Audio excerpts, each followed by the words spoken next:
I'm Dee Tagan, founder of Founders Get Funds, an online savings club for beauty founders. We'll connect you with suppliers, investors, and lenders to grow and scale your business. Check out our podcast where I interview founders for real funding strategies from founders for founders. This video will cover how you can protect your brand from copycats. I'll cover patents, trademarks, and trade secrets. What are they? What's the difference? And how can they protect you? If you want to protect your product, keep watching this video.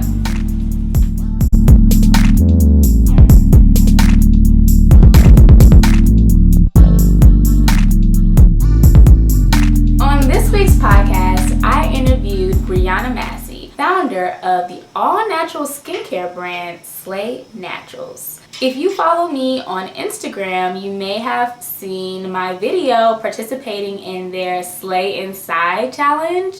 5, 4, 3, 2, 1. Level up, level up, level up, level up, level up, level up, level up, level up, level up, level up. All this on me so yummy. I really love the products. I love the way my skin can feel moisturized while still smelling really good. And then also feeling good about the products because I know that they're all natural, handmade products. So Breonna made that recipe herself. She started while in college, and what she did was she started with small batches. She would then sell those products to customers, get that feedback, take that feedback, and create a new iteration of her product. Come in, don't expect to be a millionaire. Because if you think you go in with this idea, I'm making a whole bunch of money, you're going to lose value in your product. Like, your product is not going to have value because you've looked for the ways to make money off of it. Whereas, like, your customers are your core, like, it's everything. Your customers are your bread and butter. There's nothing else above your customers, right? So taking and their feedback is very important. So you have to give that time to get that feedback from people. The next thing is, I would say that there you have to protect yourself, right? Like, if you want to keep something a hidden formula, you can't go out and patent it, right? Like, that's something that was hard for me to understand, right? The difference between patent and trade secret. And so for me, my products are always going to be a trade secret because it can't. If I patent it 12 years from now, someone can make it, right?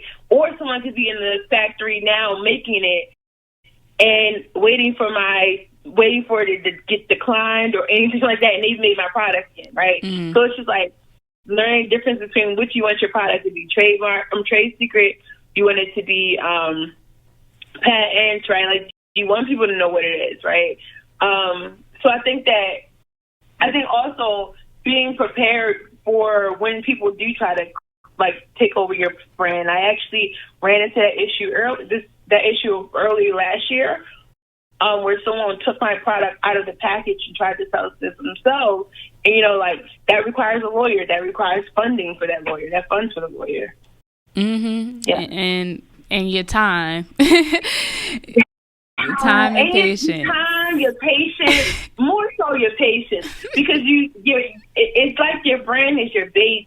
So when somebody messes with your baby, you're like, it's gonna take a lot of patience for me to keep my cool. So if you're someone like Bree who spent months or maybe even years developing a recipe for your products, it's very important to you to keep that protected. So in this video, I'll be giving you some tips on how you can do that. Number 1, trademarks.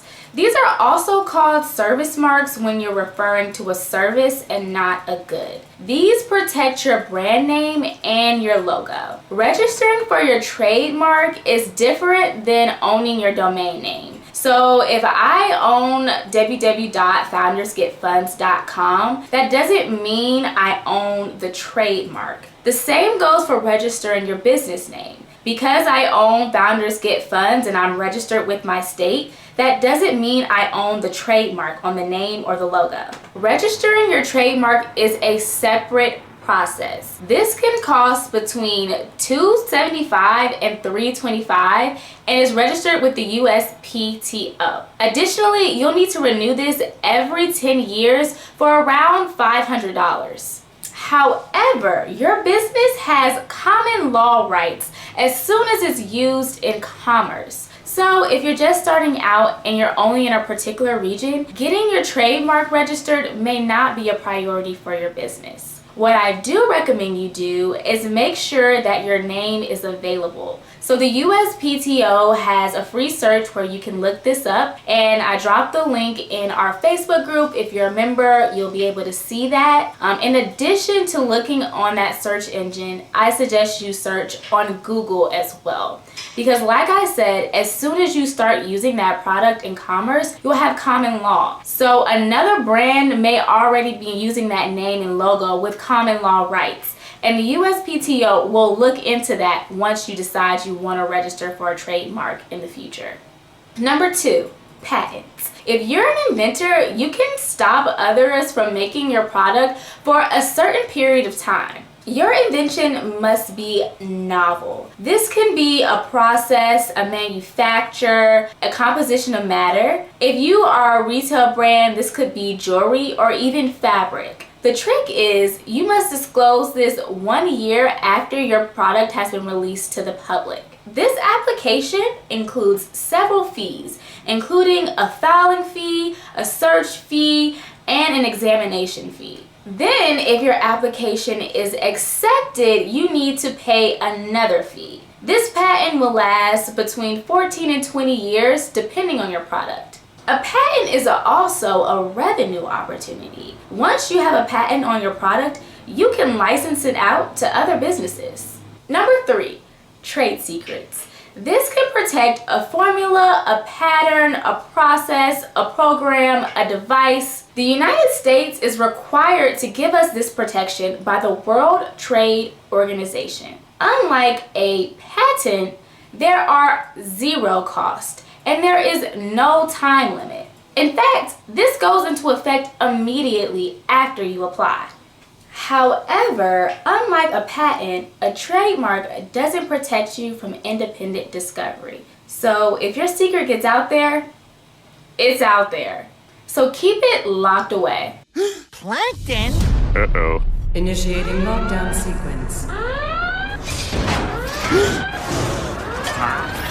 There is a possibility for you to get money from a copycat brand here. If you register your product with a trade secret, you can sue someone for misappropriation and get royalties on your product. Overall, if you want to protect your product, I recommend you get a trade secret for the basic level of protection. But what I do recommend is that you look into getting both a patent and a trade secret as your brand continues to grow. Either way, these are great topics for you to discuss with a lawyer. If you don't have a relationship with a lawyer, I suggest you look into getting one if you're a business owner especially. I really hope you enjoyed this video and were able to get something from it. If you did learn something from this video, I hope that you will share it with someone that will also learn from this video.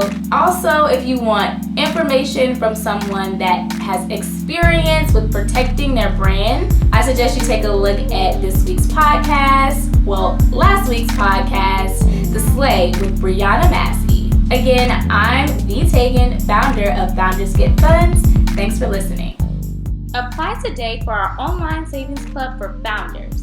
Learn, save, and connect while growing a group savings account that you can withdraw microloans from in the future, while building relationships with suppliers, lenders, and investors.